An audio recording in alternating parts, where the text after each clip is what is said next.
round for you. First cab off the rank is a dear friend of mine. He's hilarious. Please go crazy for Rhys Nicholson.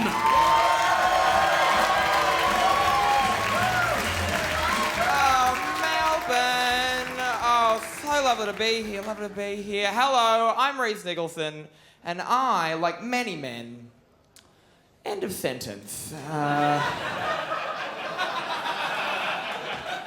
If you're not on board with that, this is going to be a very long comedy spot for you, because I'm essentially just going to say that in different ways for the next 7 minutes. It's lovely to be here. This is the Comedy Festival. This is my job now. This is how I pay my bills, request extensions upon them.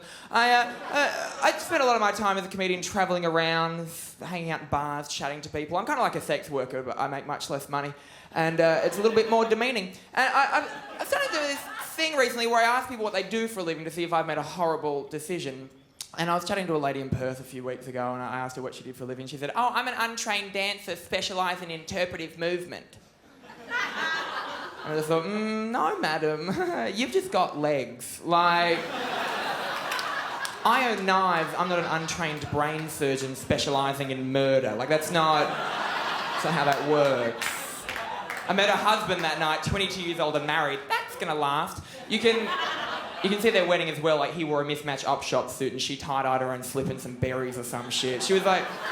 They're like one of those Gen Y hippie couples, you know, those ones like with their big glasses and their tiny hats and their tame Impala, living in like a crazy 1960s world, but a zany 1960s where someone had a time machine and brought back iPhones, the internet, and their parents' money. And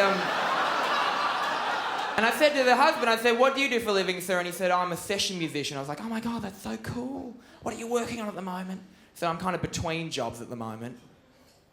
I would think, folks, to be between jobs, you need to have a job like behind and in front of you.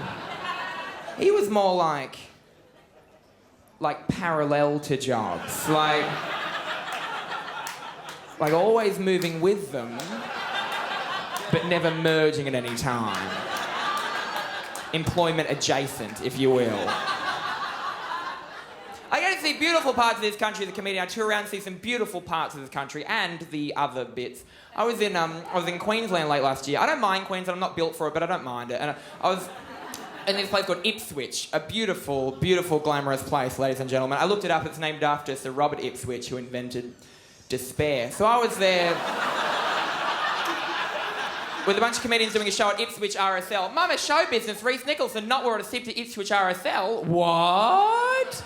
Barrel behind the bistro, did not enjoy. So we went back to our motor inn that night, the Sportsman motor inn, get a time machine and come and join us, room 6.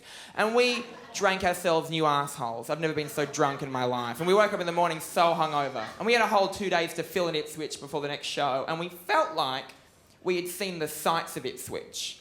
Like we had seen the big drain and the Mitre 10 and the Museum of the History of Spousal Abuse. And we weren't sure what to do with the rest of the day. And we're standing there in the hot Ipswich sun and a car slows down and a woman leans out and yells at the top of her lungs, "Go home, Poster," and keeps driving. Now I was a little bit thrown back. Not because someone yelled at me, because when you go around dressed like a lesbian debutante, people are going to say shit. Although, I was thrown back by the fact that she said Poster. You never expect to hear Poster anymore, do you? It's such an 80s word. Like, when you hear Poster, you think, fuck, you've been bigoted for ages. Things are getting better for my people in general. We keep asking for tolerance all the time. Like, we're not dairy products. Calm down. But this is how I know that things are getting better, right? When I first moved to Sydney, I was a very naive boy. And then a girl, and then a boy again, and then an old gypsy woman, and then back to a boy. What a weird life. And one night I was walking home in the middle of the night, very drunk, and I was drunk at 19. Remember when you're drunk at 19, you don't just walk home, you just fucking pinball yourself off things and let the vapours of goon carry you home. I was walking home, and basically what happened was I was mugged. Now, I've had a lot of crime happen to me living in Sydney. One night I went to my bedroom, there was a guy half my window. And I grew up in Newcastle, this kind of country, and I've spent years trying to push down this little bogan inside of me. Moments of stress like that, he just fucking comes out of my face. And so this guy halfway in the window, and I just went, "I will fuck you!" So I don't know what that means. But he legged it. He's my boyfriend now, I'm a fast runner. But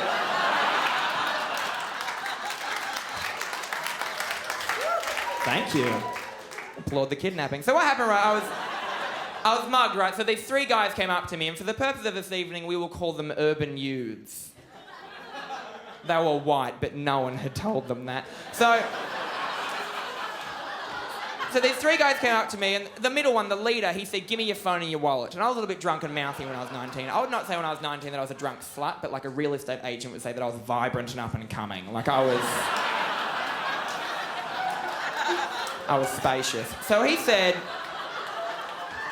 "Give me your phone and your wallet." And I, a little bit drunk and mouthy, said, "What's going to happen if I don't?" And second one, right-hand man, said they were going to beat you up. And the third one said, "Pretty severely." And that's the exact wording of it. Most polite mugging that's ever happened in the entire world. Essentially a stagecoach robbery. So I give them my stuff. "Have a good night, boys." Good debating. As they're walking away, this is where it got a bit weird. The middle one, the leader, stopped, turned around and said, "By the way, I want you to know this was random." I was like, "What?" And he said, I don't want you to think this was a hate crime. Like, "Oh, thank you very much." And then he said, "Look, my sister's a lesbian. And I think it's really shit you guys don't have gay marriage." I was like, "What the fuck?" Apparently our thieves are pro-gay marriage at this point. Ladies and gentlemen, that's all from me. Thank you very much. Good night. Reese Nicholson, people!